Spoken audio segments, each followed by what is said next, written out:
Hi there, my name is The Honest Guide, and when I travel, I love to notice things that may be easy to take from a different city and put that idea into my city. I call that hashtag Inspiration for Prague. And this summer I visited a few countries around Europe and I noticed many of these inspirations that I would love to share with you now.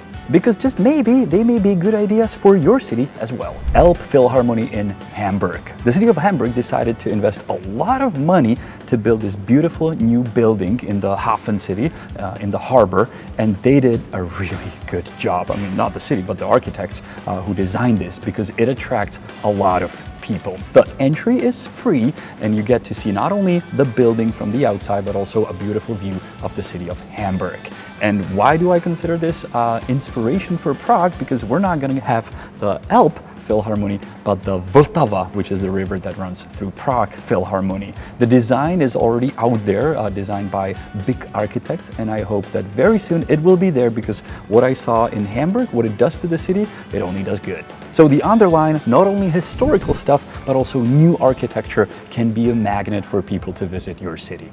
Visiting the City Hall. In every city I go to, I always go to the City Hall because I'm curious, is it open to public? Is something there? Can the City Hall be an inspiration for my city? And this summer I visited a few. I visited the one in Ljubljana, Slovenia. I visited the one in Hamburg, and they were all open to public, to people, and there was always something to go for. So again, I hope that will be an inspiration for our City Hall that you can only partially see. And if you want to see the rest, you have to buy a ticket. I think that should be more open to people.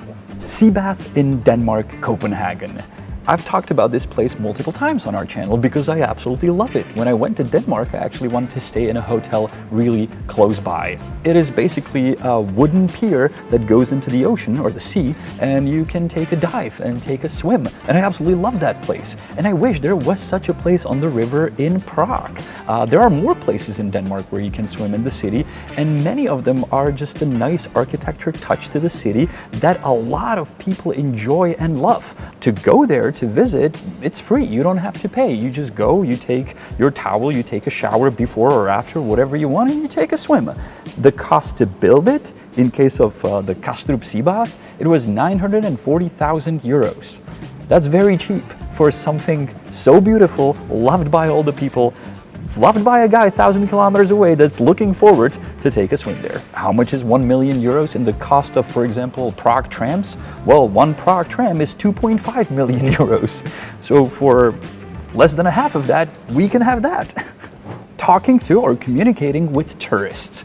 I noticed a few billboards and signs on the bicycles where the city of Copenhagen was directly talking to tourists, saying, "Dear tourists, if you use the public transport, we'll give you a discount for a museum. Dear tourists, if you come on a bicycle, you'll get something." I like the approach of directly talking to the tourists. I don't see that in Prague, and I wish I would. Waste power plant. Imagine if I tell you that you're about to visit a city and the one thing you will want to see as a tourist is a waste power plant. Yep, the place where they burn garbage. And you're like, I really want to see that. That is interesting.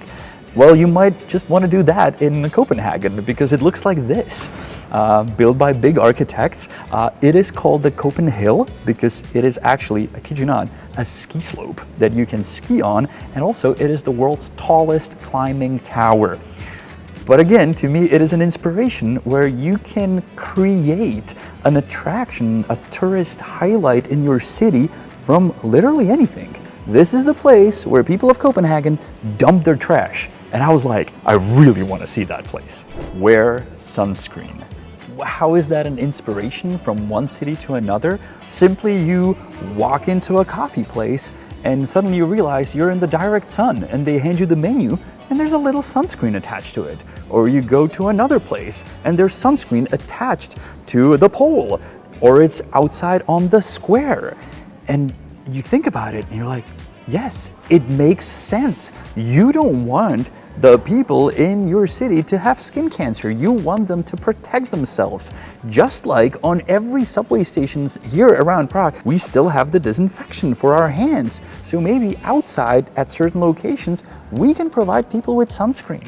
This is just one of those things that I would never think of, but it just makes complete sense. Before I talk about the next place, let me show you a picture of it first. Guess what it is? This is an entrance to the underground garage. Yes, usually if you talk about and imagine underground garages, you imagine something like this, but it can look different. And these are next to the Opera House in Copenhagen.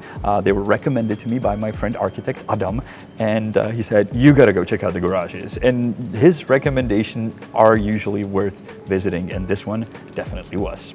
Look, I don't know if this is an inspiration as you see it, but it may just give us an idea that even an entrance to the underground garage can be different, and we can think about it, and we can hire architects to do it. It doesn't need to look, as any other entrance to the garage. And then you'll have a tourist who will show up to your garage to check it out. It'll be like, whoa. No cars in school streets. Now, I took a morning run and I noticed this sign, and I noticed no cars during the hours when school starts in the morning. So therefore, I was looking for a school on that street, and I didn't find one. It was 2 streets down, and all the other streets had no entry during the morning hours. And then I realized, oh, there's no entry for cars in the surrounding area of the school. Therefore, you're not afraid to send your kids to school walking or on a bicycle. That should be a huge inspiration to all the major cities around the world. A tow truck. Yes, a tow truck to tow away illegally parked bicycles. Now, you can imagine in Netherlands, they do have more bikes than people, and they do need to regulate where they can park. And one morning, walking through Groningen, I noticed that there was a truck, and they were picking up bikes from the street, putting them on the truck. So I approached the guy and said, may I ask you, how does this work? And he said, well, we're a tow truck. By the way, he spoke fluent English. And in the morning, we put these little stickers on the bicycles, and if they don't remove them till the next day, we will remove it ourselves. They simply have to be parked within the lines.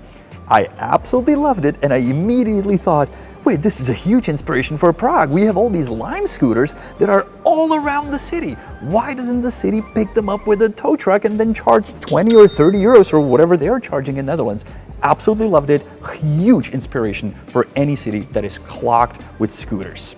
Oh, and this is just a little graphic design feature that I noticed, that the parking spots are marked with the stones in the ground, so it kind of looks nice.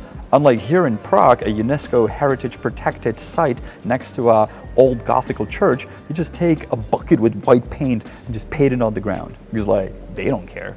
And it doesn't really matter if you park it within or outside of the lines, there's no punishment if you do either. Groningen, a city in Netherlands that I visited for the first time. I absolutely fell in love with it. And I was sent again by my friend, or I noticed a new building in the old town or in the city center. And my friend said, there's a lookout at the very top. You can go up there to have a view of the city. I said, oh, that's great. I should do that. And when we were approaching the building, I was wondering, what is it? It's a new building in town. So I thought to myself, well, obviously it's going to be a shopping mall, because that's what I'm used to from my city. If there's a new building built in the city center, it's always a shopping mall. Well, this was a library, a movie theater, an exhibition place, a kids library, a kids playground, and eventually a place where you could eat and drink at the very top of the building. Oh, and of course, a tourist information with a beautiful model of the city so you can check out everything. So suddenly, this wasn't a hotel, this wasn't a shopping mall, this were not new offices or new co-working place. It was a place to the public, and I absolutely loved it. So I wish this would be an inspiration, for example, to the city of Prague, that if they let a new building being built, maybe it doesn't need to be yet another shopping mall. Turning old into something new. What am I talking about here? Well, I'm actually talking about churches. And not sure if this should be an inspiration, but it was definitely something very interesting to see abroad. I've seen churches turned into apartments along our way. I've seen churches or church turned into an exhibition hall. And I also saw a church turned into partially hotel, partially co-working space, and partially bar, restaurant, coffee place. All of these, to me, looked very, very interesting. So I thought to myself, is there a church in Prague that I would give up for such a place? And believe it or not, the answer in my head was no. So not really an inspiration, but just an interesting thing that I noticed. If there was an old abandoned church in Prague that had no use whatsoever, then yes, maybe I would be happy if it was turned into something new.